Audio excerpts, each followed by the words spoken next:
Good afternoon, everyone. Thank you so much for joining us this afternoon. We're going to go ahead and get started.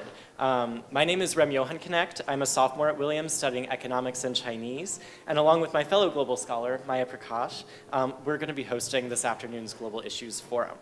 Over the past year, for those of you joining us for the first time, the Global Issues Forum is a new speaker series on campus organized by Williams Global Scholars. We're an interdisciplinary cohort of students committed to facilitating dialogue on campus about pressing global issues. Over the past year, I would imagine that all of us in the room have encountered artificial intelligence in some way, shape, or form. We often hear about the extraordinary potential and catastrophic risks that it carries. Most recently, there have been several important developments that I imagine that our conversation might touch on this afternoon. In October, President Biden signed a landmark executive order intended to make AI more secure and more reliable. At the start of this November, world leaders convened in the United Kingdom to sign the Bletchley Declaration recognizing shared global goals in addressing the potential threats of AI. And most recently, just this past weekend, OpenAI's CEO, Sam Altman, was fired on Friday by the company's board of directors, and since then, various news outlets have reported that investors may be pushing for his return. So these are just a few examples of the rapid pace at which the field of AI is developing and progressing, but to frame our discussion this afternoon, I just wanted to share a few remarkable statistics. First, ChatGPT, created by OpenAI, is not the only actor. There are approximately 58,000 AI companies worldwide, and 1 in 4 of those are based in the United States. The AI market size, in terms of global annual revenue, is expected to grow from $87 billion in 2022 to $1.8 trillion by 2030. Advancement in AI is expected to fuel a 21% growth in US GDP by 2030, and according to a McKinsey estimate, AI could displace as many as 400 million workers worldwide. Perhaps offering some relief, though, the World Economic Forum estimates that AI will create 97 million jobs. Clearly, AI carries significant implications for culture, geopolitics, democracy, and humanity itself. There's a reason why so many people are currently sounding the alarm on the uncontrolled development of AI. To fully understand these challenges, we believe that we must draw from a variety of perspectives and disciplines. Today, we'll be hearing from a computer scientist, an activist, and a poet. Through an understanding of AI's technical capacities, the political processes of regulation, as well as the crucial impact on culture and art, we hope to come to a more well-rounded understanding of artificial intelligence's potential effects on humanity, and I'm thrilled that our panelists today will be giving us this opportunity. First, I'll introduce Professor Mark Hopkins. Since completing his PhD in causal inference at UCLA, Professor Hopkins has worked in academic, industrial, and nonprofit sectors. Currently, Professor Hopkins is teaching in the Williams Computer Science Department, and one of his courses focuses on deep learning and artificial intelligence. His research has applied machine learning to both computational biology as well as linguistics. Next, Professor Ezra Feldman. A lecturer in the Williams English Department, Professor Feldman's courses emphasize the value of reflection and literary interpretation in the midst of technological and scientific advances. He brings an interdisciplinary approach to English courses on AI, such as his course Aesthetics of Automation, From the Mechanical Turk to AI. Last but not least, Sneha Revanur, the founder and president of Encode Justice, which is the founder and president of Encode Justice. It's a student-led, AI-focused activism group involved in over 20 pieces of state and federal legislation. In September, Time magazine named her one of the top 100 most influential people in AI. Sneha is active in Washington, D.C. policymaking circles and was recently invited to the White House for the signing of President Biden's executive order on artificial intelligence. Sneha is a sophomore at the college, prospectively majoring in political economy. Before we begin, I'll just share a few brief thank yous. Thank you so much to Professor Bernhardtson for making the Global Issues Forum possible. Thank you so much to our panelists for sharing their knowledge with us this afternoon. Thank you so much to all of you for joining us in the audience today. And thank you so much to Maya for being the most amazing partner in bringing the Global Issues Forum to life. And so with that, it's my pleasure to invite our panelists up to the stage.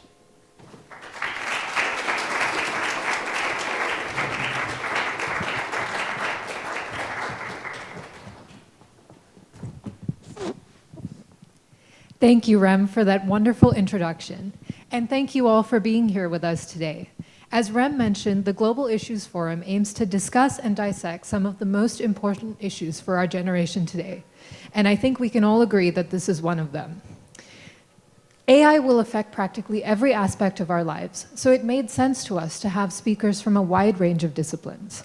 I personally believe that any conversation about AI would be incomplete without technical and political expertise, but also a cultural and literary perspective, which is what our panelists bring today, so we are very lucky to have them. I would like to invite the panelists to introduce themselves before we begin, and I will briefly introduce myself.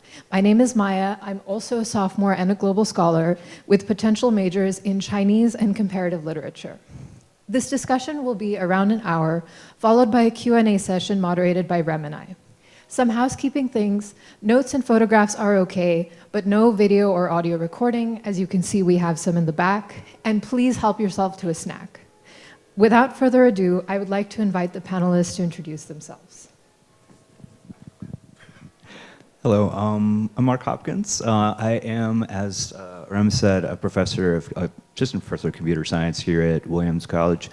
Up to this point, I kind of have focused a lot of my career on artificial intelligence, but in a variety of different ways. So I did my PhD at UCLA, where I did it on causal inference, and then went to Germany, where I started to move into the sort of the realm of computational linguistics back in the day before large language models.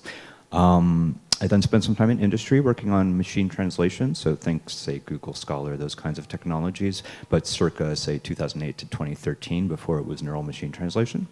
And then was one of the first people at the Allen Institute for Artificial Intelligence in 2013, so I joined there in the first week, and we started growing that from about 10 people to, I guess, what it is now, which is 150 or 200 people.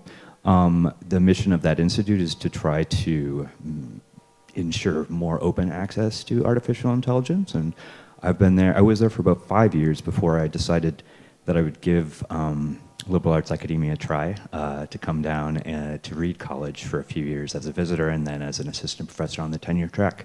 And just last year I came to Williams, so that's where I am now. Awesome. Hi, everyone. My name is Sneha Revanur. Thank you so much to Rem for the awesome intro, to Maya for co-hosting this, and to the entire Global Scholars Program for putting this together.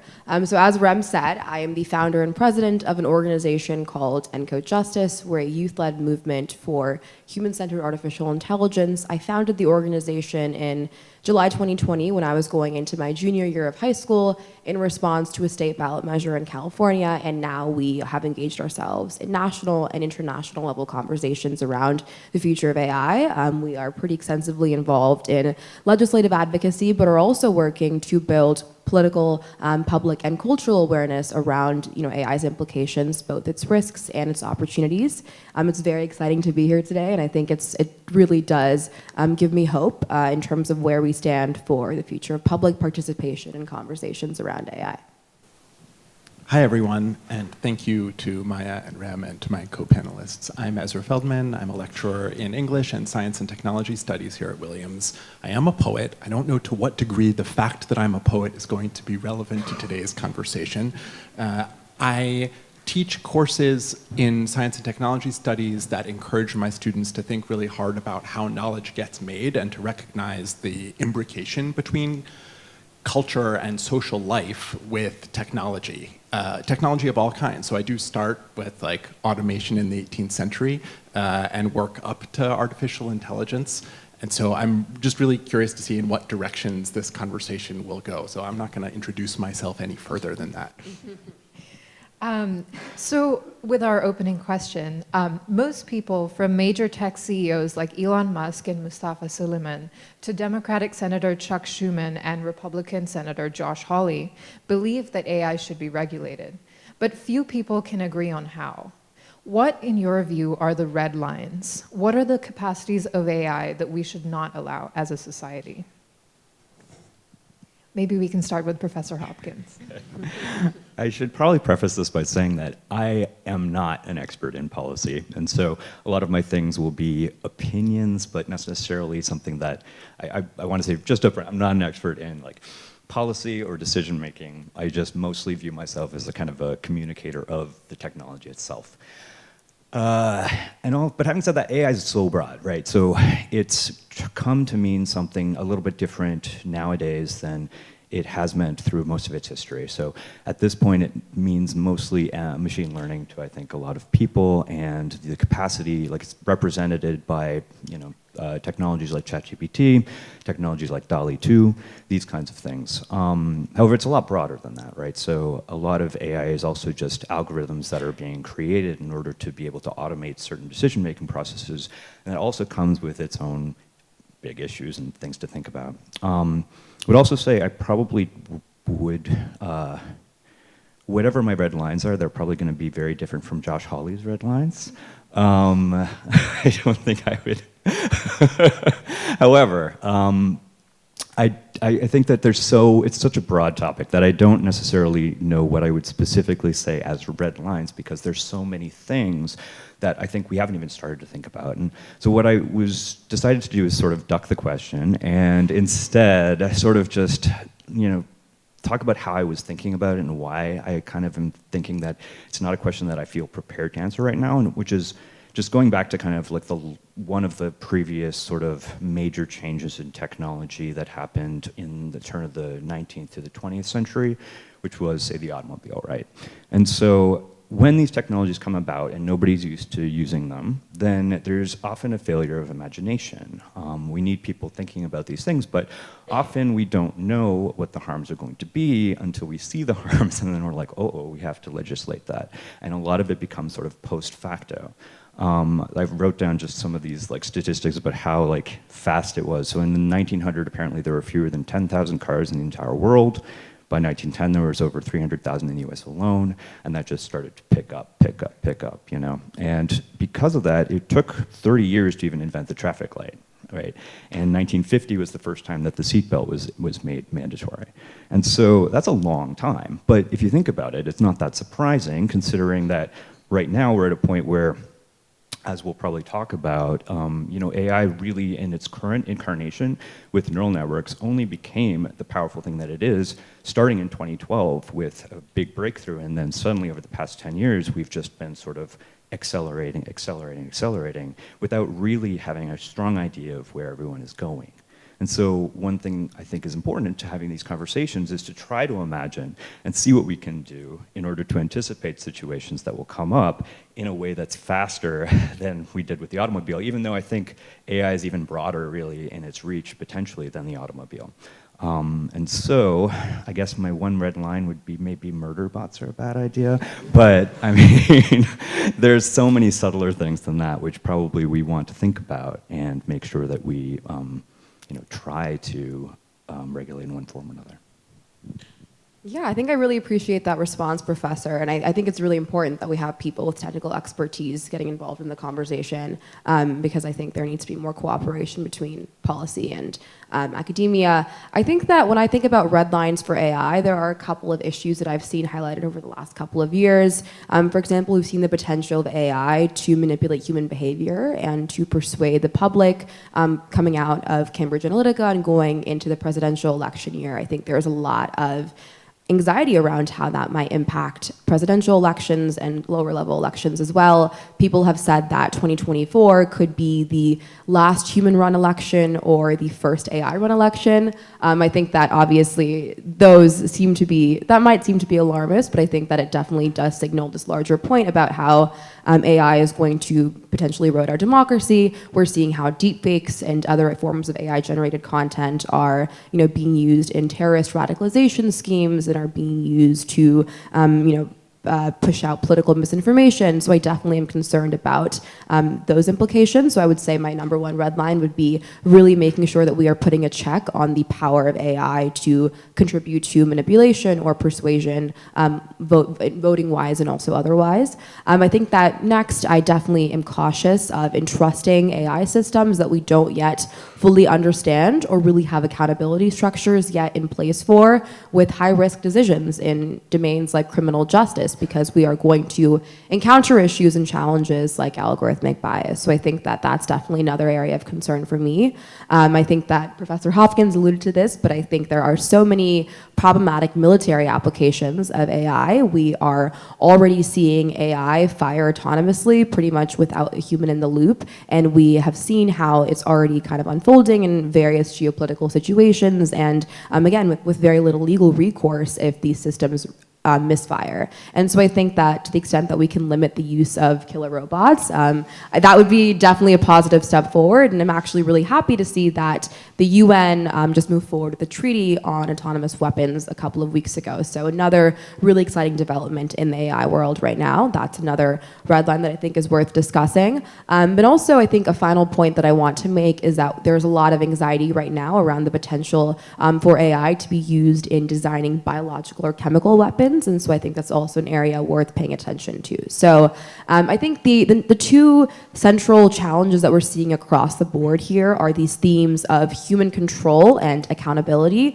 Human control is especially important because, again, these systems are incredibly opaque, but they're also becoming increasingly sophisticated. And so it's really important that we, as humans, are able to rein in these, powerful models. And the second point is accountability, because I think that we have these, deep-rooted legal, political and economic systems and precedents that are able to manage and deal with human error, but we don't yet know how to deal with machine error. And for example, if a machine makes a mistake in the context of criminal justice or on the battlefield, we really have no sense of how to hold a machine to account. And there are still unanswered questions around whether the developer should be held liable or whether the model itself should be held liable. Is a model even capable of acting with agency? Because we still have so many unanswered questions, I would say that we should proceed with caution until we're able to collectively deliberate and democratically decide on those answers. And so that's why, again, events like this one, where we're beginning with that first step of raising awareness and then moving towards more meaningful engagement are really, really promising. So I think that's what I would say. Thanks. That's a very reflective and very complete answer. There are elements of it that I disagree with, so I think that this could be very productive. But mostly I want to pick up on your second point. For me, I was really tempted to say there are no red lines for me. It's a relatively new technology. It's an incredibly broad set of applications.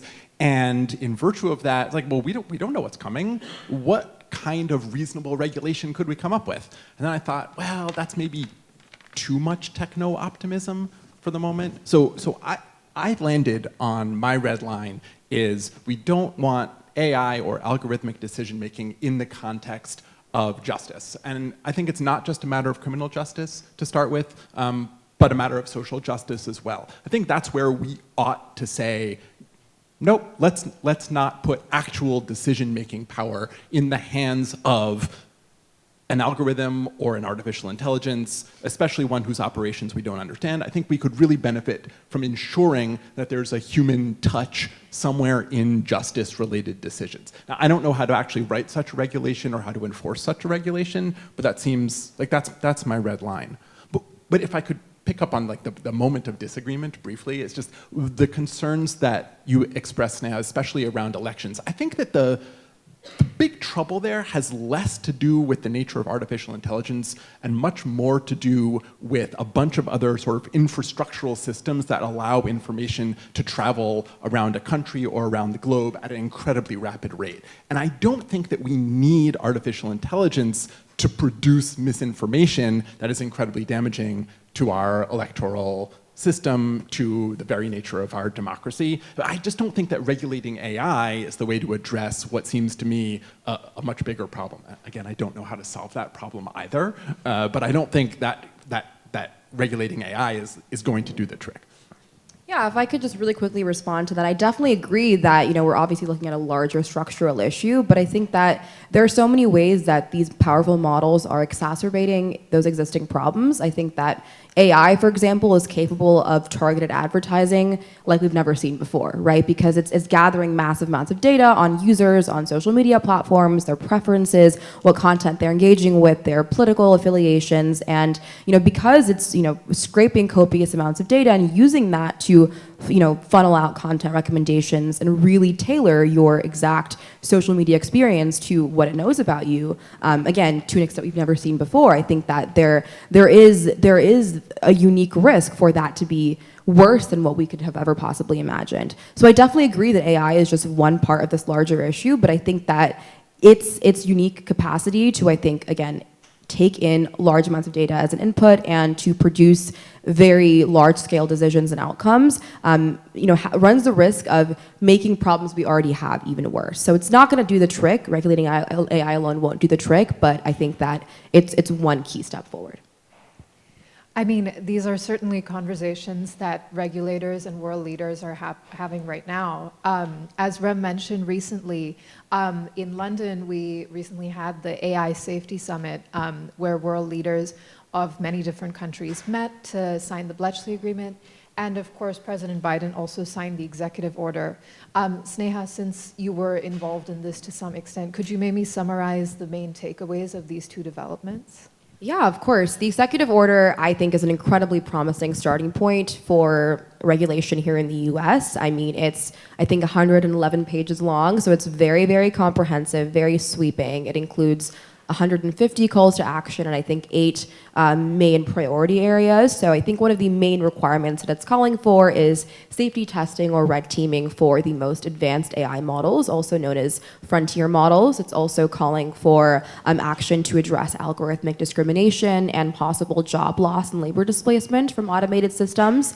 It's addressing that risk that I talked about before from biological and chemical weapons. It also even calls for expedited entry for highly skilled immigrants into the US to help the US accelerate AI innovation here and maintain that competitive advantage against other countries that are gaining ground in this potential AI arms race. So I think that it really does call for this sweeping whole of government approach to managing the risks and opportunities posed by AI. What I think is especially critical about the EO though is that it's not just simply seeking to regulate AI from this perspective of we should be scared of it and it's only going to cause harm. It's also recognizing the ways in which AI can be deployed positively and can be integrated within government to help streamline public services. So I think that again, it really does speak to that aim of obviously addressing the risks, but also recognizing the enormous potential and the enormous opportunities. And then across the Atlantic, literally within the same week, we had Prime Minister Sunak convening the UK AI Safety Summit, and as Rem mentioned, and as you also mentioned, the attending countries signed this Bletchley Declaration, which was a landmark statement signed by countries like the US and China and also players like the EU, essentially recognizing the risks and opportunities that AI poses and committing to international regulatory cooperation and potentially even creating some sort of standing body or continually convening more summits like this one to have a longer term conversation about AI risk. So I think that was very, very promising. I think that two things that I want to note though from all these developments. First, I think everyone's very excited about the EO, but it's important to recognize this is not legislation. And what that means is that obviously, any exercise of presidential power is constrained by whether it's going to be implemented and enforced meaningfully. And the one thing that's very, very clear from the executive order, and Biden officials have made this clear as well, is that Congress has to act. This EO cannot be a standalone effort. There's clearly now space for Congress to move forward with passing legislation on AI.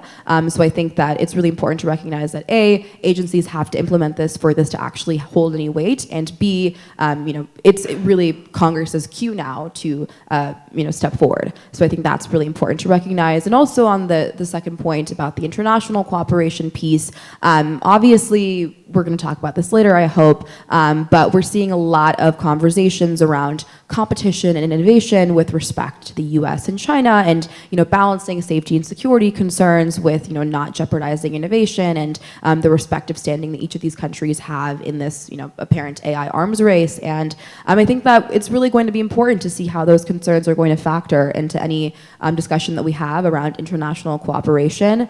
Unless we bring all parties to the table, I'm so happy that China was included at the summit, because there was actually pushback initially explicitly against China being able to participate. Unless we have all parties at the table, we're not going to be able to regulate AI because its development is borderless. So I think that's just what I wanted to note. Well, as regulators are thinking about this, and as you correctly say, regulation hasn't been passed yet, I'm curious about what is something that regulators and the general public misunderstand about how AI actually works, and what are the technical advancements that would be required for further development, if we could turn to our technical expert on the panel. I think one of the misconceptions that I see a lot is that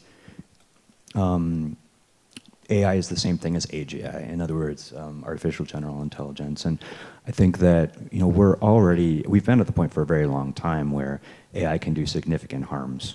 This is not a new thing. This is not a ChatGPT thing. And in fact, my concern is not with certain things like ChatGPT growing consciousness, which ends up, I think, derailing certain things that are happening right now, which is, say, for instance, facial recognition that we've had for a while, automatic piloting that we've had for a while. All that stuff can be used in combination right now to target very specific people and without much accountability. And what I would say is that, AI has already been at this state for quite a while where it's been extremely dangerous, and it's a little bit odd that we're only starting to really talk about it now that ChatGPT, it's not like you've been starting since 2020, but it's more of a recent conversation than the actual technologies, which has had this power for many, many years. And as far as where the technology needs to go, I think that Sneha put it correctly when she was making calls for the technology to be more,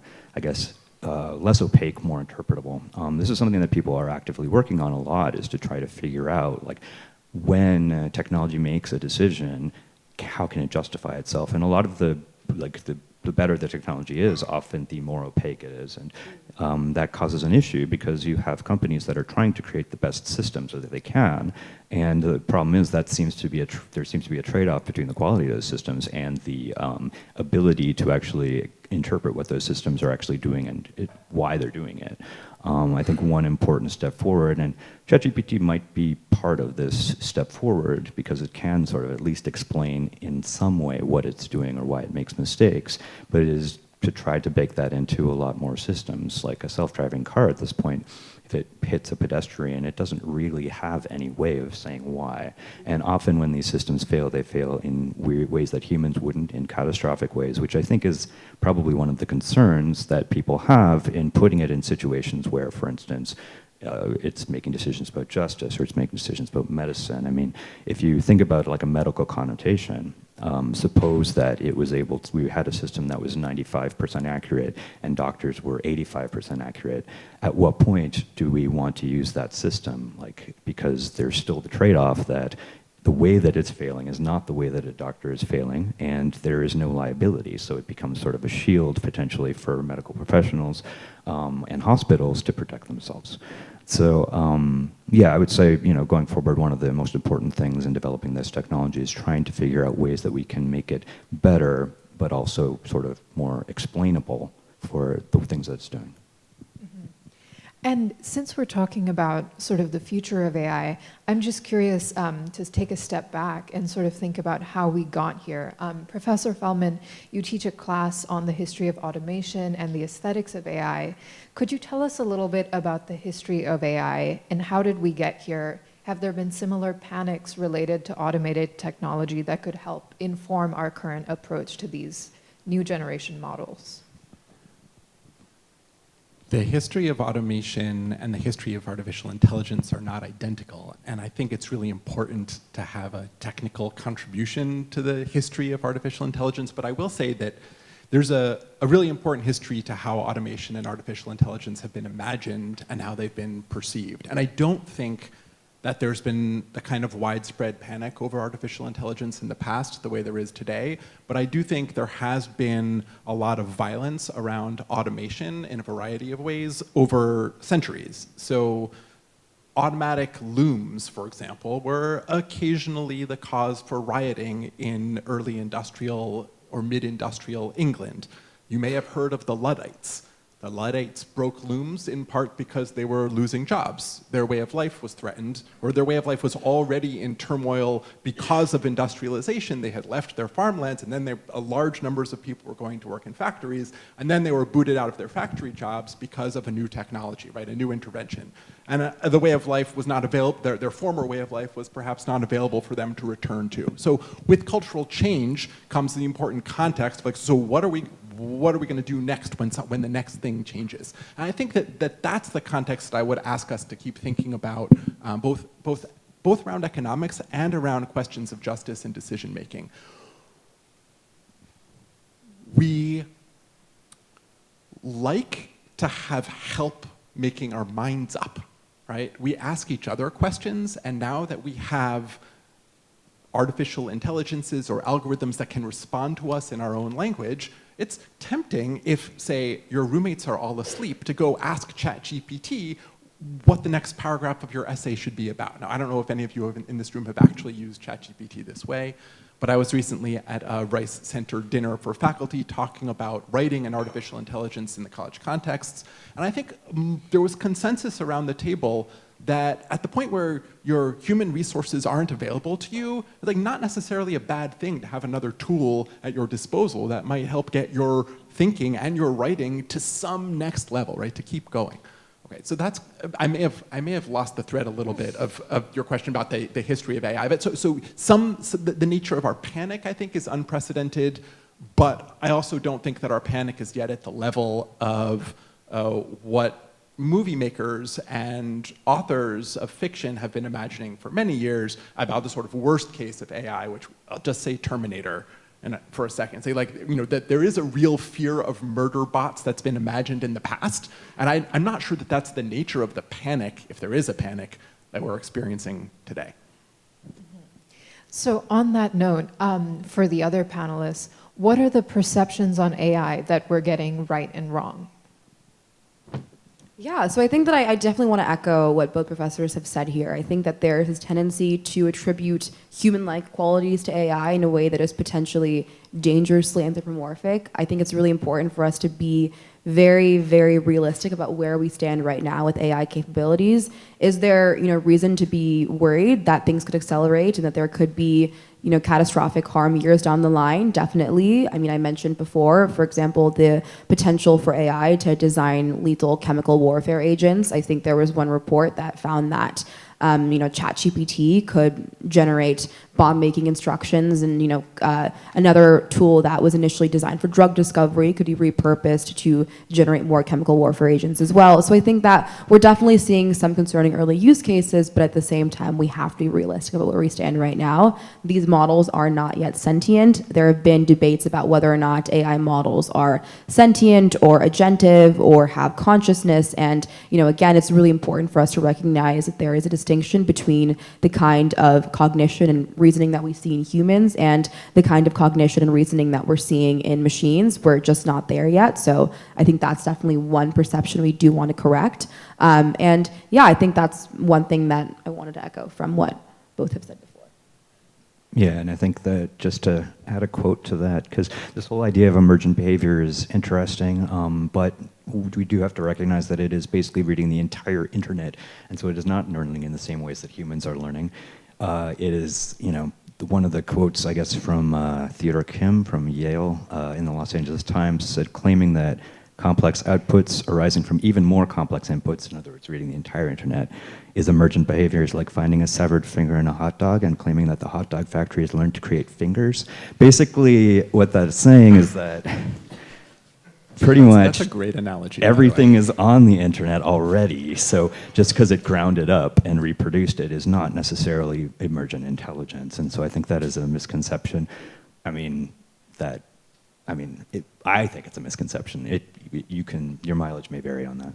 No, I totally agree. I think that I think we should be thinking about generative AI in particular as what is called sometimes in science and technology studies a prosthetic technology. We should think about AI as it exists today as something that extends human agency, and sometimes it can amplify it tremendously. But there's always some human who is responsible in an agential way, in a philosophical, and I think in a moral way, for setting a goal, for putting in motion the use of some particular algorithm. And thinking about regulation again, one thing that might make sense legislatively would be to have corporations or whatever entities are deploying AI to specify before the deployment which human entity or corporate entity perhaps will bear ultimate responsibility for whatever errors that artificial intelligence is the cause of. And that might act as a sort of check, because if I think that I personally might be liable for the catastrophic failure of my automatically piloted automobile, I might be a little bit more hesitant to put it into operation. And I think that raises some really interesting questions, especially about this sort of open source code, that who is accountable for the event that open source code and AI creates some kind of harm. I'm curious, how is it possible technically and regulation-wise to control the spread of potentially harmful open source code? And is that something that we should be aiming for?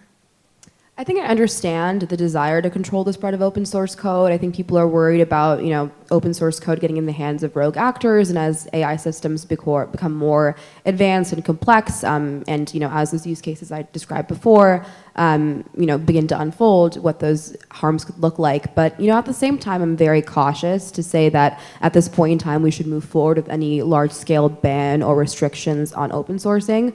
I think that the way that I see it, open sourcing is a cradle of AI innovation and has really helped accelerate a lot of positive advancements in the field of AI, and has really helped, I think, democratize access to AI development, and keep it out of the hands of a couple of labs or a couple of researchers, and make it something that a lot of people can engage with and have access to. So I think that I'm definitely skeptical that it would be feasible politically, or that would be something that people would even want to support politically. I think you would have a lot of opposition in Congress if you try to move forward with a ban on open sourcing. And also, aside from feasibility, I'm not sure that it would be wise. So I think that's where I stand right now. But of course, maybe in a couple of years, as harms escalate, we can revisit that conversation. I already think to a large extent, though, also the cat's out of the bag. I mean, everyone has copies of how to build a large language model at this point. It's like there's no way to move that back. It's just not going to happen. So I mean, but I guess there is a separation between the question of whether it's feasible and whether we should. But it's just so not feasible that it doesn't even seem like it merits discussion at this point. Now that doesn't mean that we won't eventually have some sort of code or technology that is dangerous in a specific way that could be regulated, but you can kind of point to other examples, like computer viruses, right? If I put a computer virus, if I post code for a computer virus on GitHub, then am I liable for that? And even then, it's not even cleared legally if I actually label it whether I am or not. Now, that seems like a very clear case in which if you can't legislate that, then we can't legislate something that has dual use, because a computer virus basically doesn't, right? And even more so, there's lots of examples of technologies that aren't really super dual use, at least in my mind, like say a machine gun that we can't even get together to regulate, right? So we end up having this sort of it does seem like there's this line where you have the technologies and then you have the use of the technologies, and on some sense we regulate either we control the technology itself, or we just punish bad actors who are using it. And I think there's definitely a blurry area there. It's a gray area, and it often depends on whether, the dual use nature of the technology. I mean, if a technology is just for harm, like say a nuclear weapon, then it seems control the technology. That should be an easy win. But then there are so many others like AI that have this capacity for good and for bad, and so then it seems registering the call to action right now for registering large language models, maybe that's a step in the right direction. Maybe it doesn't do what we want it to do. It's not clear to me, but I think it's a lot more complicated with some of these broad AI technologies because of their capacity for both being used for good and being used for bad. I was just going to register my skepticism that even atomic weaponry is an evil technology. I think technologies are neither good nor bad, although I think it's Heilbronner who said they are neither good nor bad, nor are they neutral, which leaves us in a sort of awkward space. That's true. They did use it in that Meteor movie to like. That's exactly what I was thinking about. What if nuclear weapons are responsible for saving human life on Earth? Exactly. I mean, it already was in two Hollywood movies, so yeah. Right. I mean. Imagination is pretty important. Well, and I think this all raises interesting questions about things like intellectual property rights. Professor Feldman, when we met, I think we talked a little bit about sort of creativity. Like if you were to have generative AI write a novel for you, who would that novel belong to, you or the AI? And I'm curious sort of what you all think of, not just regulating intellectual property rights, but what that even means with this kind of technology. Yeah, I think that it raises some really important questions around what we were talking about with, I think, opaque decision making, and why I think the notion of intellectual property in a lot of ways can get in the way of us trying to make AI more interpretable, more transparent, and more open. So I can bring an example from, I think, the realm of criminal justice, for example. So let's say that you're a defendant, and in many jurisdictions across the country, algorithms are already being used to produce risk scores for defendants in terms of how likely are they to reoffend, how likely are they to pose a flight risk or flee before their trial, and they're looking at a host of factors, their age, their criminal background, even their zip code, all sorts of things to determine a defendant's risk score, right? And let's say that risk score that is generated by AI is then used to inform either a sentencing decision about you or a decision that will determine whether or not you are sent home before your trial or are forced to be detained, right? And so obviously that's an example of AI having a lot of power in really shaping someone's life. You might have to take days off work if you're detained, there might be a loss of contact with family and loved ones. It's really impacting you in a really deeply profound way, right? At the same time, though, let's say that algorithm makes a decision that is flawed in a number of ways. Maybe it overestimates your risk. Maybe there are racial biases at play. Maybe there's bias along another axis. There are so many issues that might come into play there. But with a human judge, obviously, the extent to which human judges are properly held accountable is still up for debate. But there are some systems of accountability in place to penalize judges who are making decisions. And of course, in many cases, judges are elected, and there's some notion of public accountability. But that doesn't really exist for AI, right? And also, there's no way for a defendant to challenge a risk score. And the reason for that is because we don't even know what's going into the risk score in the first place, because with AI, the inputs are so complex and the exact mathematical operations being performed are sometimes so hard to fully conceptualize that it's really hard for us to explain how exactly a model reaches a certain decision and for a model to justify itself, as Professor Hopkins said. And I think that the reason why that exists is because companies obviously have a commercial incentive to guard the exact behind the scenes operations and to keep this as opaque as possible, because they're all operating in a competitive market where they would not want to release that information, and it's all treated as a trade secret or it's treated as proprietary. And so I think that when I think about intellectual property, I think about it in the context of how we're going to balance that, obviously, desire for intellectual property protections with the equal desire for interpretability and for openness and transparency. And I think that is, where a lot of the challenges right now. Like, as far as poetry and those things, I mean, if I'm understanding correctly, the Writers Guild and the Screen Actors Guild, when they had their strikes, like a big component of like the resolution was that AI would not be used in terms of generating scripts or whatnot. The issue I had with, well, I don't have an issue with that. I'm curious, like, how is that enforceable, and what does that even mean as like a component of like a strike resolution? Like, what can Hollywood producers, studios do and not do, and how can people even know if they're doing or not doing that? It's an enormously complicated question, because even experts, PhDs in English, can't really agree on what style is.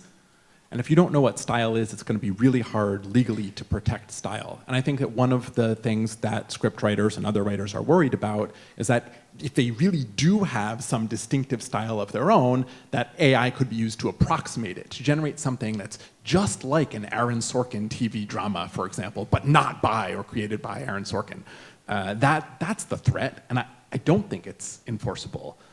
My own view is that our copyright and intellectual property laws are way out of date. I mean, I went to college in the era of Napster and LimeWire, and it was pretty clear then that social behaviors and the broad public conception of what it meant to own something like a track of music when that track of music was digitized just simply didn't line up with what the recording industry of America thought property was, and the courts ultimately backed the recording industry of America. And I don't think there's been any big change in how the US courts think about copyright or intellectual property since then. So I mean, we need to go back to the drawing board on those questions, I think. And then the philosophical question of what's a style and can you really own your own style, they're really hard. I don't think you get to own your style. But we'll talk about that another time, perhaps. And I think, just switching tacks for a second, in what ways could AI also exacerbate existing inequalities? Rem mentioned some pretty incredible statistics about job creation and job loss. What could this mean for our generation, and what could this mean for unemployment? So it can exacerbate things and magnify things in a very bad way. I think so I mean, okay, just imagine, these systems are trained to optimize a particular objective, right? And so suppose you were trying to train a system that was predicting whether a given individual was a doctor or something. And suppose in the general population, 51% of doctors were male and 49% were female. And that's all the information that you had about a person. Then the system, the optimal thing for it to do in that case is predict everybody to be male, if it didn't know anything more about it, because that's mathematically how you would get the best performance. You'd get 51% performance, otherwise it would be anything less than that. And this is an issue, right? Because if we train our systems with the wrong kinds of objectives, where they're kind of zeroing in on just getting the, the objective functions, if we give them the wrong objective functions, they will do this, and this has been shown. And so when Amazon they rolled out automatic screening for resumes, and then they suddenly realized after, I don't know how long, that basically it was throwing away a lot of female applicants, even though it was like hiding the names, because it was starting to correlate certain hobbies or certain things with female applicants, and then it was just because, maybe there's, at Amazon, like 60-40 or 70-30 or some kind of split like that. It was like, well, actually, yeah, these applicants don't tend to be as represented in our company, and therefore, if they have this hobby, and this goes down to a lot of things, like the explicability of the thing, right? It's not, the system is making predictions, but it's not telling you why it's making that prediction, unless you really do a lot of analysis about why it's making the prediction. And in the case of resume screening, I mean, that's a big issue, but it's even worse in the context of, say, criminal justice. It's even worse in the context of things where people's lives are at stake. And so there is a lot of work in trying to debias these systems, but we're still at a point where we don't necessarily understand exactly how to do it. And so even these debiasing techniques, there was a famous paper by Gonin and Goldberg, Yoav Goldberg, and it was, the title of the paper was Lipstick on a Pig, Why Debiasing Techniques Only Cover the Problem. Because basically on the test sets that they were evaluating on, it's like, okay, it's fine for this particular task that we're evaluating, this. But then it was just the models themselves, they're so complicated that basically they have these permission, basically the equivalent of unconscious bias in humans that is still dictating a lot of the decisions that are happening, and they showed this on a variety of tasks that they weren't being tested on. And so even if we try our best at this point, we are still creating systems that have implicit bias because the internet has implicit bias, and that's what they're being trained on. Yeah, that's a great point. I definitely think it's really important to consider the potential impact on hiring. And as our generation enters the workforce, we should be aware that AI tools are being used for resume screening. AI tools are being used sometimes to analyze your facial expressions during job interviews. It really is showing up at multiple checkpoints in the hiring process. But also, I think that another point that Maya raised was the potential impact on just job loss and the possibility that some careers and industries could be entirely rendered obsolete. I think one point that I want to make is that not all industries will be impacted equally. I think that there is an especially high risk of job loss in the retail and service spaces, where I think that a lot of the labor being performed is more easily able to be automated. And of course, I think it's other sectors and other industries are less vulnerable to that risk of automation. And so I think that what that means is it's going to potentially lead to changes in our education system in terms of how we are training youth and how we're sending students off into the workforce and what kinds of skills and pursuits that we are prioritizing. Honestly, at Williams, I think that we're in a better position than most, just because I think that a liberal arts education does prioritize those skills like critical thinking and creativity that you just can't automate as easily. And I think that honestly, I hope that we can also talk about how it's going to impact education here. I think that the whole rise of generative AI is really going to force schools like Williams to recommit to our original vision for a liberal arts education, because we're going to have to move away from that kind of really task-oriented practical application in our assignments and move away from the plug-and-chug problem sets and the very surface-level papers and all of the kind of work that can be very easily performed by a computer much better than any human could at this point in time, and move towards a deeper sense of thought and expression and deeper engagement with material and intellectual exploration. And so I think that it's going to lead to changes in our education system in terms of how we are assigning work to students. It's going to lead to changes in workforce development programs, and it's also going to impact some industries more than others. And I worry that young people will steer clear of fields that they're otherwise passionate about, because I think that it's particularly vulnerable to automation. And I'm curious to, I think, see how over time attitudes towards certain career paths or industries will shift on that basis. I think that's a great answer. And the only thing that I would add to that, or that I really want to emphasize, is that because artificial intelligence is going to affect different fields and different kinds of jobs inequitably, it has the potential to further fragment our culture. So let's take the retail example. If it's true that you, the consumer, I don't know, I'm putting all of you in the position of the consumer, and that's not fair, but let's say that you, the consumer, walk into the grocery store, and now you really don't have to talk to anyone, right? Because checkout is fully automated, and you don't have to muck with the self-checkout, because it knows what you took off the shelf, right? And it automatically bills your credit card when you walk out the door, easy peasy, right? Someone's still probably going to be stocking the shelves, and now you may not see them in the aisles at all, because maybe they're working different shifts so that we can have a pristine consumer experience, right?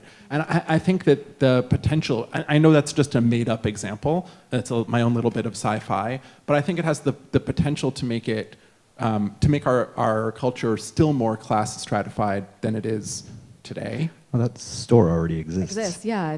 I wanted to make that point, that I think Amazon Marketplace is trying to roll out that in-person experience where the checkout process is entirely automated and it's based on, I think, facial scans. So I think it's honestly, frankly, frightening, impressive. I think how we're moving towards that reality right now. Yeah, there's a pilot one in Seattle. It's been there for a couple of years. And since Didn't know that. What's that? Didn't know that. Oh, okay. Well, that was an eerily perfect description of the story.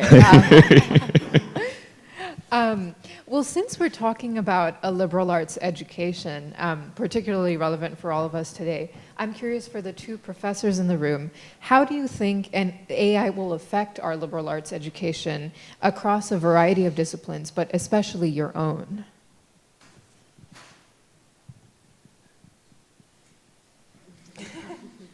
I think that generative AI can and will affect how all of us write. I said before that I think generative AI is a prosthetic technology. It can function as sort of an extension of who we are and what we do. Right now, generative AI isn't super helpful for a super thoughtful writer. I don't know how many of you have tried it out and had that experience, but I really encourage each and every one of you to try to have a conversation with something like ChatGPT or Bard about a topic where you are an expert. And I want you to just sort of test out what you think it knows and how it responds to you.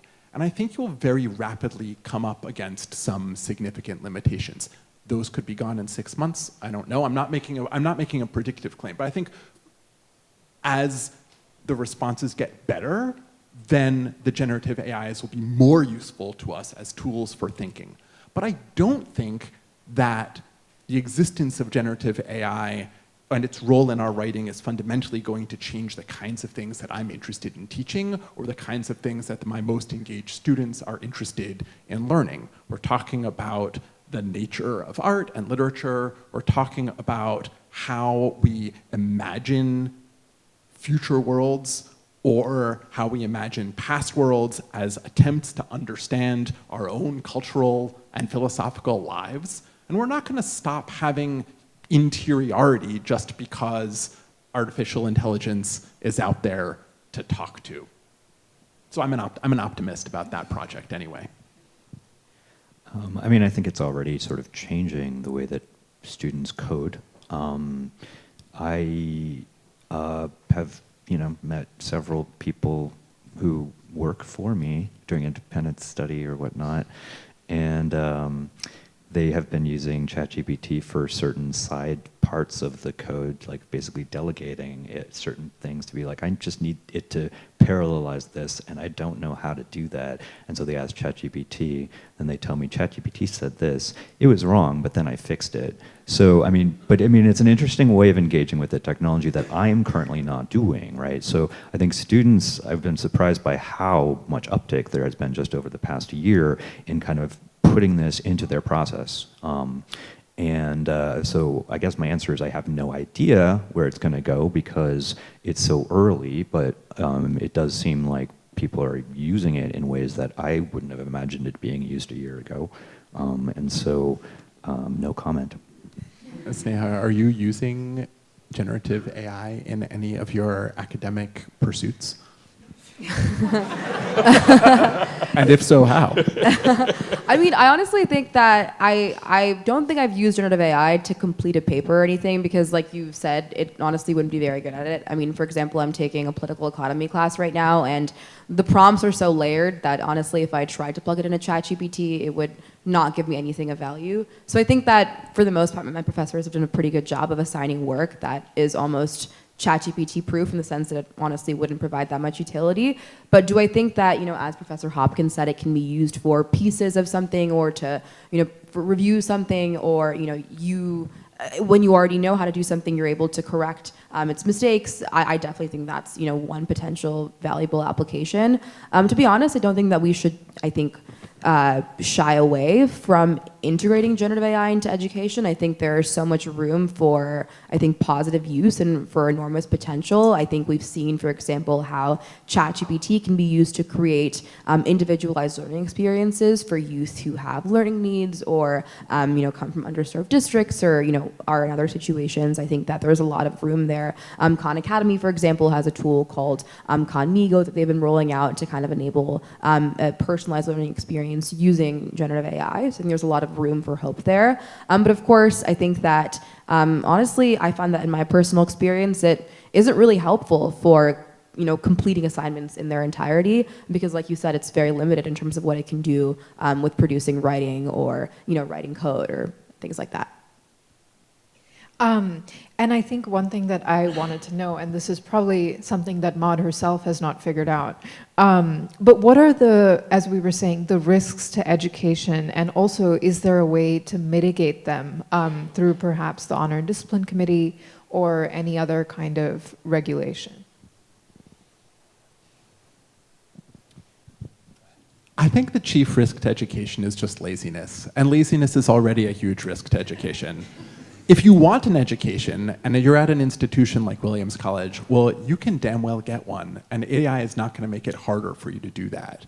And if you're anywhere and you're feeling lazy and you want someone or something to do your work for you, that's already an enormous threat to what you can learn. So my view for now is it's just not that, it's not going to be a radical change for us.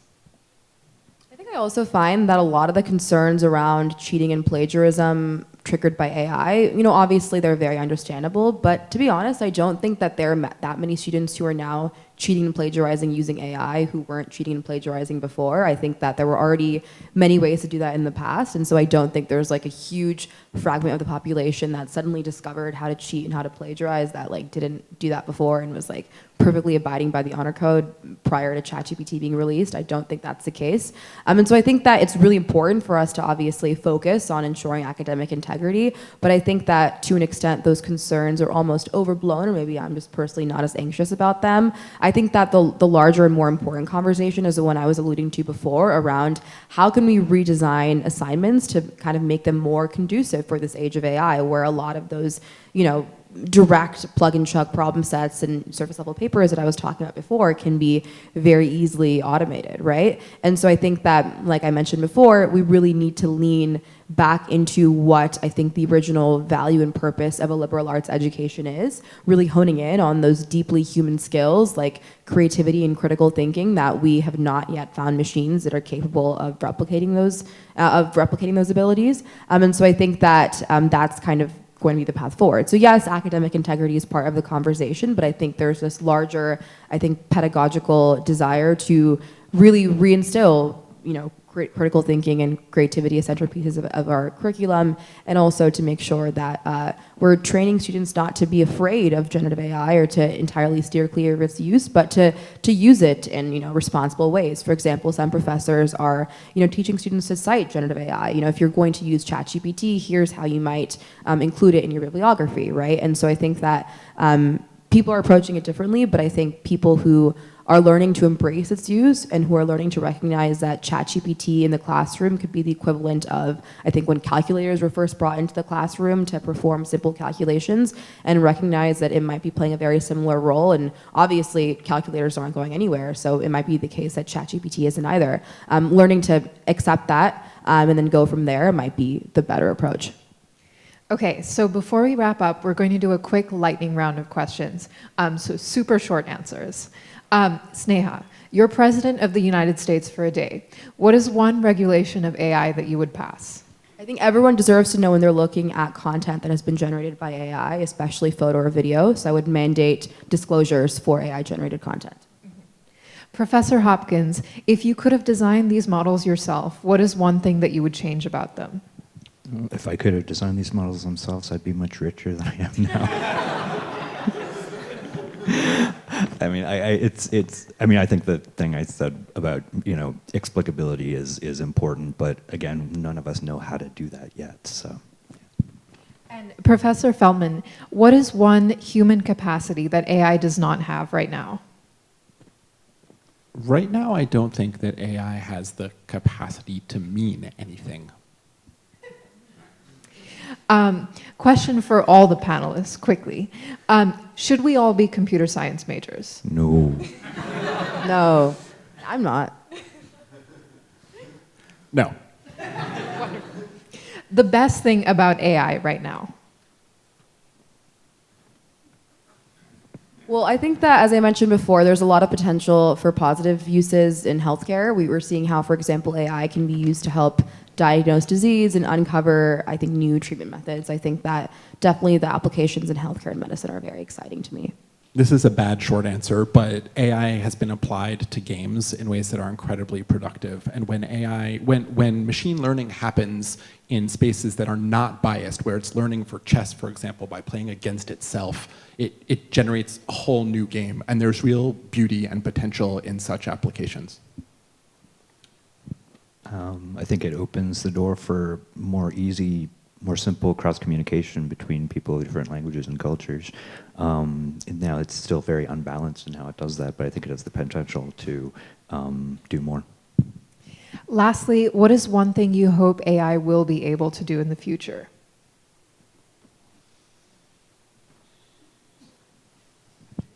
So not murder bots, is that right? Instant translation is a great one. I mean, I'm stealing from you. Yeah, that's a good one. I also think that there is hope for AI that can recursively self-improve, and I think that if it's possible for models to identify and potentially correct their own mistakes, which there's already, I think, a wealth of research on, that would be very exciting. Yeah, I think that one of the things that is lacking in AI right now is sort of a multimodality. So it's, you know, very good at, say, language, or this one's very good at images, or this one's, but it's like there's not this idea of an AI that can really process and synthesize a lot of different sensory input. Now, whether you want that or not is another conversation, but it's something that really, I mean, AI is very successful at tasks and task-oriented stuff, but not good at synthesis. And I think borrowing also from Professor Hopkins said earlier, AI that can explain its decisions and outcomes. With that, I'd like to invite Rem back up for the audience Q&A.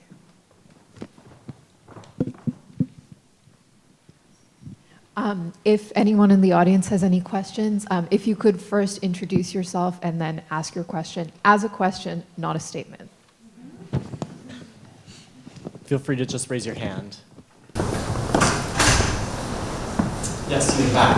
Yeah, hi, I'm Richard Gillerman. I actually live in Hancock. I'm a physician and I actually work in the area of electronic health records with our health system. I work from Providence, Rhode Island. And so I run our electronic record and am very involved in clinical decision support.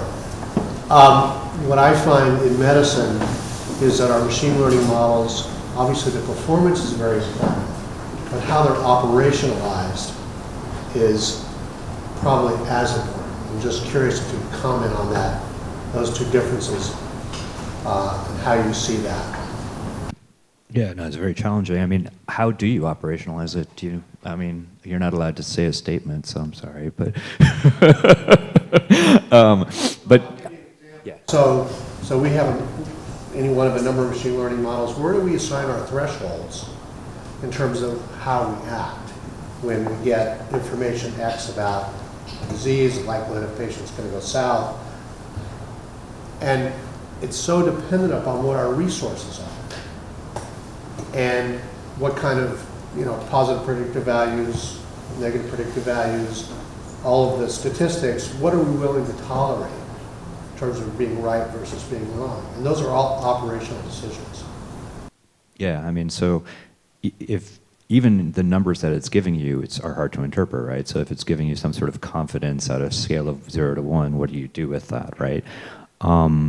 And this is, again, going back to the theme of explanation, right? So one of the big issues with, like if you have two doctors that disagree with each other about something, and then they talk and then they figure it out based on a variety of different things, like maybe one has more experience in the area, so they just defer to that. When it's a doctor and a AI and they disagree with each other, what do you do, right? Like, the AI can't, it's just giving you a number, right? So it's like, oh, you should use this, and this is what it is. And you're like, I don't think that's what it is. Here are my reasons, what are yours? And it says 0.82, and you're like, okay. No, I don't have any, like, I've read a bunch of literature on this, but it doesn't necessarily give a path forward there. I mean, the path forward is to have AI that, you know, you can actually resolve these things, right? Have a conversation and figure out why it's recommending that and try to figure out like whether you're wrong or whether the AI is wrong, but we're not at that point yet. Maybe we're getting there with ChatGPT, but we certainly weren't at that point when IBM decided to throw Watson to the world, and that was sort of a disaster. And I think there are a lot of lessons to be learned from that because, you know, the hospitals that were using Watson were in areas where they might not have had medical expertise in that area anyway. So their argument was, well, it's better than nothing. Maybe, but who knows, right? Like who's actually auditing this? And if it's being put up to the companies themselves to like self-audit, then that's a big problem too. That was just a whole lot of not giving you an answer to the question, but saying that it's a hard problem. Yes. Hi, I actually got another health question. I'm actually working on adding to a paper now about AI and medical technology. I want to bring back to Sina's comment about transparency, because medical technologies like devices, diagnostics, there already is a very prescribed regulatory framework, and that AI has to fit in, but they're trying to figure out how to modify everything else. But can you talk more about things that are outside of regulatory frameworks in healthcare, like health apps that people get on the iPhone and all the, iWatch and all that kind of stuff, or in like medical insurance? There was an article today about how medical insurance may be denying claims or denying prior authorization based upon some AI, and even the people that you call don't have any idea why it happened, or something similar in banking too. Yeah, that's a great question. So I think that there definitely are some areas where existing frameworks fall short, and I think that a huge part of our push at Encode Justice, and I think a lot of the other advocates we work with are also aligned on this, is to expand those frameworks, obviously, because you're talking about issues with medical insurance, for example. Obviously, not only in the case of health insurance, but many insurance companies are using algorithms to determine what premiums to assign. Various questions are being delegated to algorithms, and there obviously is a risk of bias and uncertainty there, and I think that there is no existing regulatory framework that covers that. So I think that that's one example where we need to expand legislation and its current limits. I think when it comes to health apps and things like that, it's really important to delineate what exactly constitutes AI and what doesn't. And so I think that, to the extent that health apps or, any of those services are actually using machine learning or actually using artificial intelligence, that should also be included. But I don't think that, every health app on the market is actually using AI. And I think we have to clarify, what the definition is there and what exactly would be considered applicable. But I think there are some blind spots right now that we're working through. I'm actually going to jump in with a quick follow-up on that regarding regulation. Professor Hopkins, I thought that your example about the car with the distance to getting to a stoplight and then to a seatbelt was really powerful. But I guess in terms of this technology, because it's so complex, I guess what would you say to the concern that our regulators don't know how to regulate, whether that be federal agencies or members of Congress? How do we ensure that they have the knowledge to address AI's potential appropriately? And I guess also then, if we think about the power of industry and lobbying, how do we ensure that that's representing the interests of the American people or abroad, the interests of constituents? Do you want to start? Why don't you know more than that. I think that one point I do want to stress is, well, right now, I'll just kind of set the scene. So Congress, obviously, this was going on even before the executive order was signed, but has obviously just picked up and accelerated since then. Currently, Senate Majority Leader Schumer is convening the set of expert insight forums, kind of like a constitutional convention for AI, where he's bringing folks together to discuss what the top issues and priorities are and to recommend solutions. Overall, this series of insight forums, I think there are 9, and they're each focusing on different topics. They've talked about AI in the workforce, they've talked about AI national security, they've talked about frontier models as some of the subtopics within the series, and they're convening leading CEOs. And the first forum on AI and innovation had names like Elon Musk and Mark Zuckerberg. So obviously heavyweight figures who are coming in and discussing the future of AI. One thing to note is these forums are all closed doors, so no one knows exactly what's being said, but we do know the invite list, so we can kind of, surmise what interests they represent.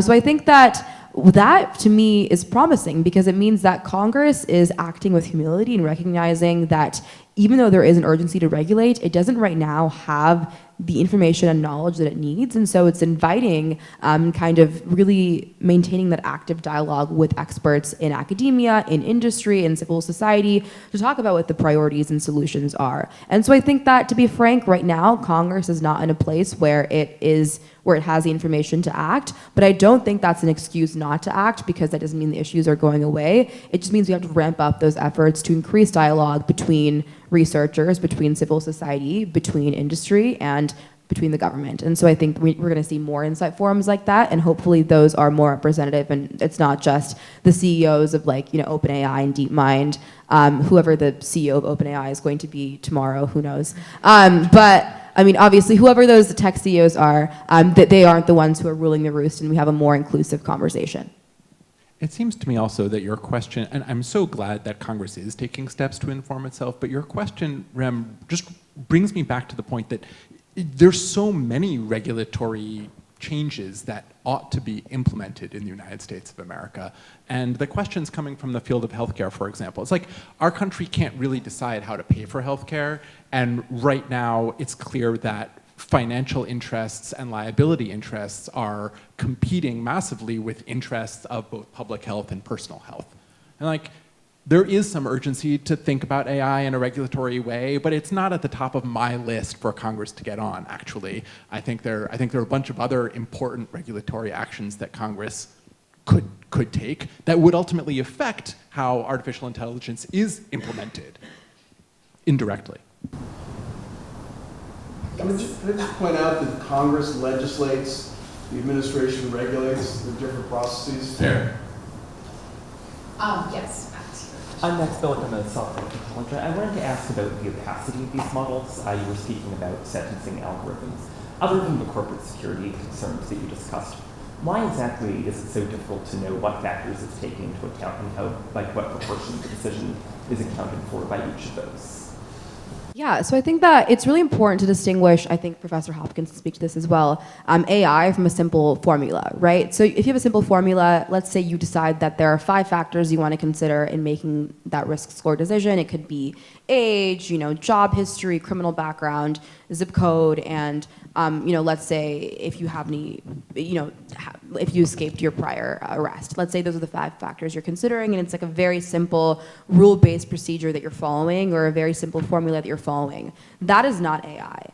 And we're seeing right now that there are a lot of algorithms that are being used in criminal justice that are making much more complex decisions, where as opposed to being given very simple rule-based instructions about what, factors to consider or what metrics to consider, they're just given a whole bunch of input data, told to look for patterns and correlations and relationships in that data, and turn to learn from historical examples and then extrapolate what those criteria should be. Right? And so because we're assigning the AI the responsibility of determining those criteria and figuring out what the most predictive factors are for something like a criminal risk score, as opposed to just giving it simple rule-based instructions or numbers to look for, there's a lot of ambiguity there, because since we're not the ones assigning that, the AI then is performing these complex mathematical operations to weigh different things and figure out what's most predictive. And it's really hard for us to take a look behind the hood and see what exactly is going on there. And I think that is where the opacity is coming from. When you give AI that kind of assignment, that kind of responsibility, obviously it's very complex technically and mathematically, and it's hard for humans to grasp that and make sense of that. I mean, Professor Hopkins brought up the example of, if you have an algorithm used in healthcare and there's a disagreement between a doctor and an algorithm, and you're asking the algorithm to explain itself, it's just going to repeat the 0.82 that it produced the first time, right? And so I think that it's important for us to recognize that the way that a lot of these machines are processing data is not the same way that we're processing data, and it's hard for us to understand, just because of it's based on numbers, and it's based on all these calculations and computations that it's running, right? So I think that, in my opinion, is where the opacity comes from, but you can speak to that. No, it's basically it.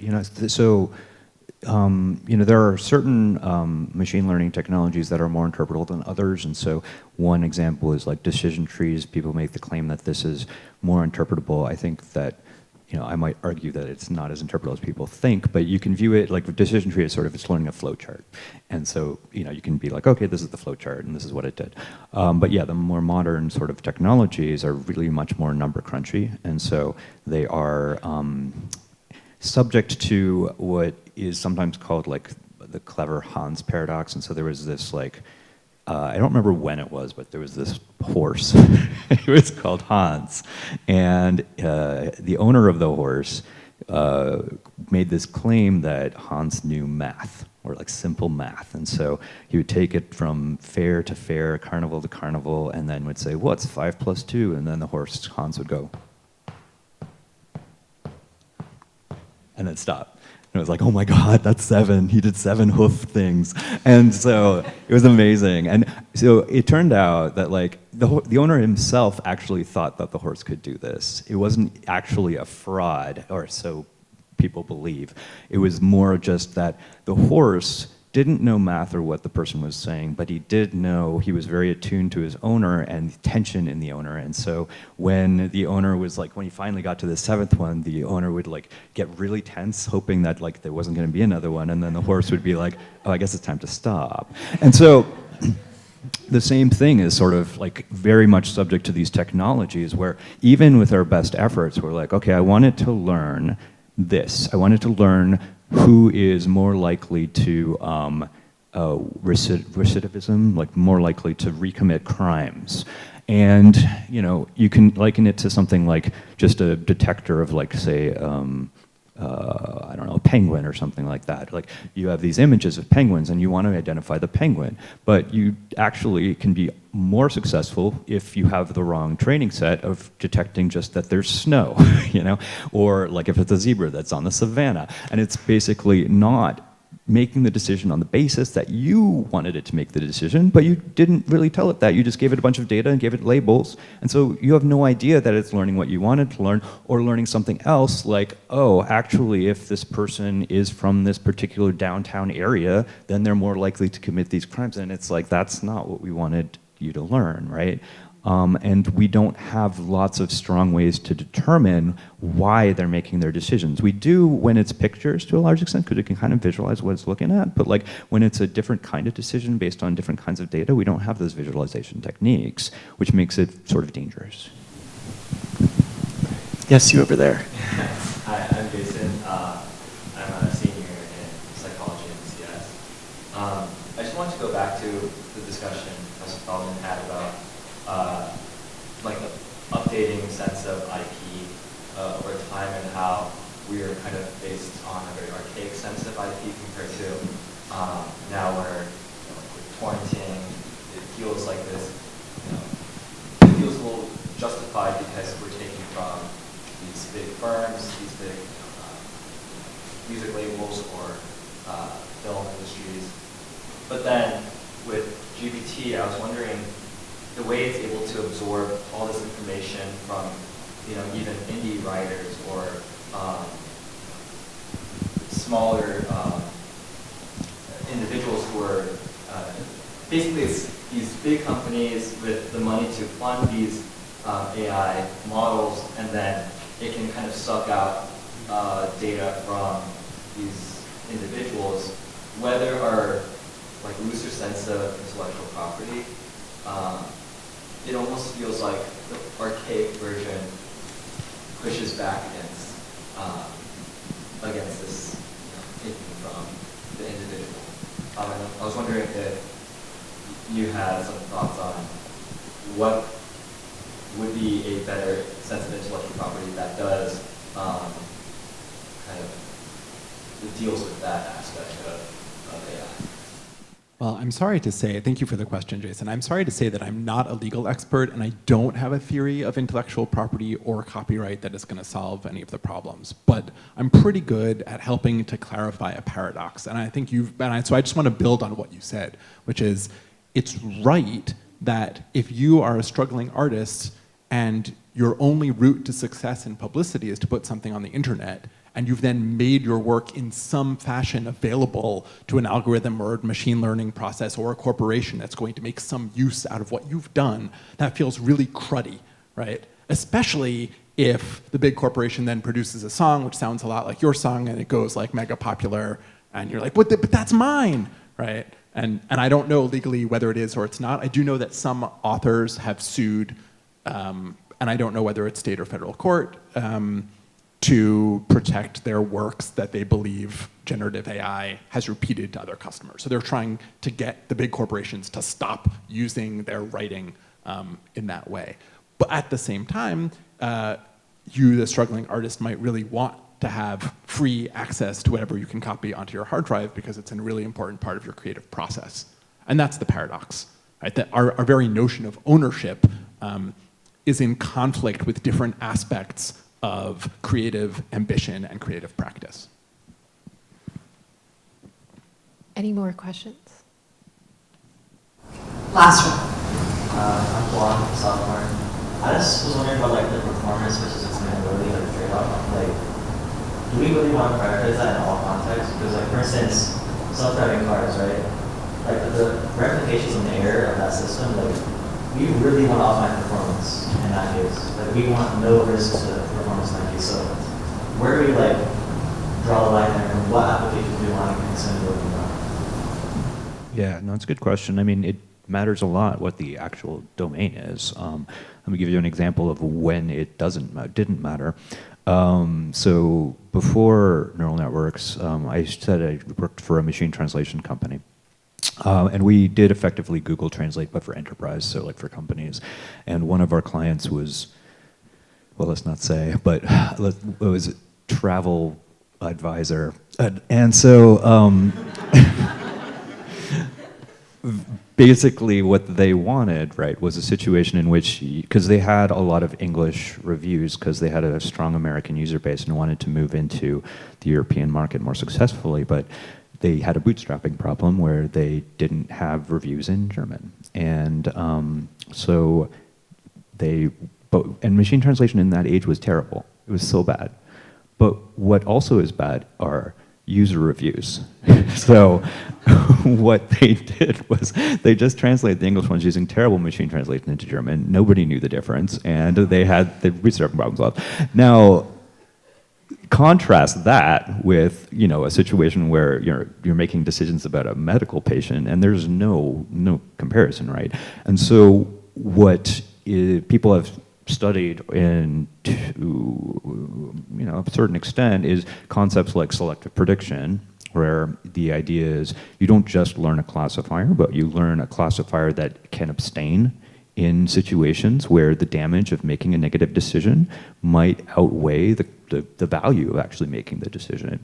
And so there is research and technology into doing that, but then the question of deployment becomes an even like more complicated thing. How do you set the bar, you know? And that becomes a tricky policy decision, which does require a conversation with people understanding the technology and people actually who are deploying this technology. I think that's one of the important areas where people really do need to talk, because setting those thresholds is not a trivial matter. You have basically balancing two things, right? Like, so in a medical context, it's like, how many more lives can we save if we have better diagnosis, versus like, how many people are we like, you know, is this being done in an equitable way, for instance? That's another thing. And all of these factors have to be like put together and synthesized, and a decision has to be reached. I don't know how that would be done, but there are technologies that allow that decision to be sort of at least framed, you know? Thank you very much. On that note, I'd like to offer some closing remarks. No matter what profession you choose to enter or what region of the world you live in, artificial intelligence will change our lives in some way. Many global issues can seem far removed from the purple bubble, but I think this one is unique in the sense of we saw the immediate effects in our everyday lives almost instantly. Now we will all have to decide how we regulate our interactions with AI, both politically and also personally. I'd like to offer some thank yous. First, thank you to our panelists for a wonderful discussion. I learned a lot personally, and I hoped everyone in the audience did too. Thank you so much to the community of global scholars and the amazing faculty and staff who have brought this vision to life. Thank you, of course, to Professor Bernhardsen, most of all, for all of your support throughout this process. And thank you so much to you all for being here. I'd like to just end with some quick upcoming announcements for the Global Scholars Program. For all freshmen interested in applying, the Global Scholars application deadline is February 15th. And our upcoming Global Issues Forum will be in early December on Israel and Palestine, with President Mon Madel in attendance, helping to moderate a lecture series. With that, thank you so much. We hope you enjoyed the discussion, and please help yourself to a snack. Nice.